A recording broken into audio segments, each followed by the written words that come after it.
সরকারের সাথে এনসিপির কোনো সম্পর্ক নাই মুখে বললেও সরকারের দুর্নীতি ধামাচাপা দিতে এনসিপির নেতারা বিভিন্নভাবে ইনিয়ে বিনিয়ে সাফাই গাবার চেষ্টা করছে।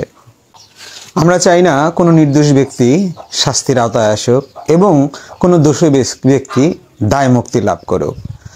দুজন উপদেষ্টার বিশেষ সহকারীকে সরিয়ে দেওয়া হয়েছে, তারপর থেকেই দুর্নীতি নিয়ে বিভিন্ন ধরনের কথা উঠছে, বিভিন্ন তদবির বাণিজ্য নিয়ে কথা উঠছে এবং তাদের নামে বিভিন্ন অভিযোগ পত্রিকাগুলোতে দেখা যাচ্ছে এবং পত্রিকার মাধ্যমে আমরা সেই বিষয়গুলো জানতে পাচ্ছি। কিন্তু সরকারের পক্ষ থেকে এখনো পর্যন্ত স্পষ্ট করা হয়নি তাদেরকে কেন সরিয়ে দেওয়া হয়েছে, স্পেসিফিক কোন অভিযোগের ভিত্তিতে সরিয়ে দেওয়া হয়েছে। তাই খুব স্বাভাবিকভাবে জনগণের ভিতরে একটা রিয়াকশন আসছে। তারা জনগণ চাচ্ছে যে এটার সুষ্ঠু তদন্ত হোক, বিচার হোক, বিচারের মধ্য দিয়ে এটার একটি ফয়সালা হোক। যদি তারা দোষী হয়ে থাকে তাহলে তারা শাস্তি পাবে, আর যদি তারা নির্দোষ হয়ে থাকে তাহলে কেন তাদের সামাজিকভাবে হেয় প্রতিপন্ন করা হলো, কেন তাদের বিরুদ্ধে মিথ্যা অভিযোগ তোলা হলো, কারা মিথ্যা অভিযোগ তুললো তাদেরও বিচার হবে। যেখানে কোনো বিচারই হয়নি, যেখানে কোনো তদন্তই হয়নি এবং সরকার পক্ষ থেকে স্পষ্ট কোনো বার্তা দেওয়া হয়নি, দুদক থেকে কোনো বার্তা দেওয়া হয়নি, সেখানে ইতিমধ্যেই আমরা দেখছি এনসিপির নেতারা বিভিন্নভাবে সেই দুই উপদেষ্টার বিশেষ সহকারীর পক্ষে বিবৃতি দিয়ে যাচ্ছেন, বিভিন্ন বক্তব্য দিয়ে যাচ্ছেন।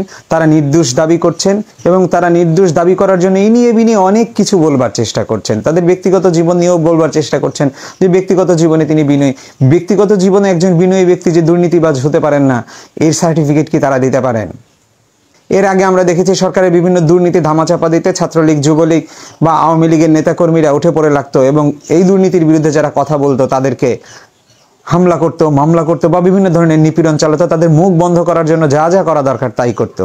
ঠিক সেই সময়ের মতো এখনো আমরা দেখছি সরকারের সাথে এনসিপির কোনো সম্পর্ক নাই মুখে বললেও সরকারের দুর্নীতি ধামাচাপা দিতে এনসিপির নেতারা বিভিন্নভাবে ইনিয়ে বিনিয়ে সাফাই গাবার চেষ্টা করছে।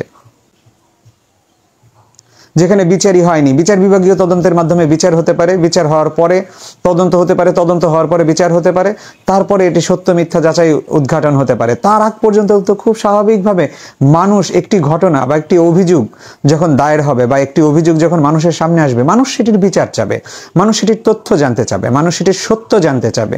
কিন্তু এনসিপির নেতারা সব সত্য জেনে বসে আছে এবং তাদেরকে দায় মুক্তি দেওয়ার জন্য বা তাদের সাফাই গাওয়ার জন্য বসে আছে। এটি খুব সন্দেহজনক ব্যাপার না?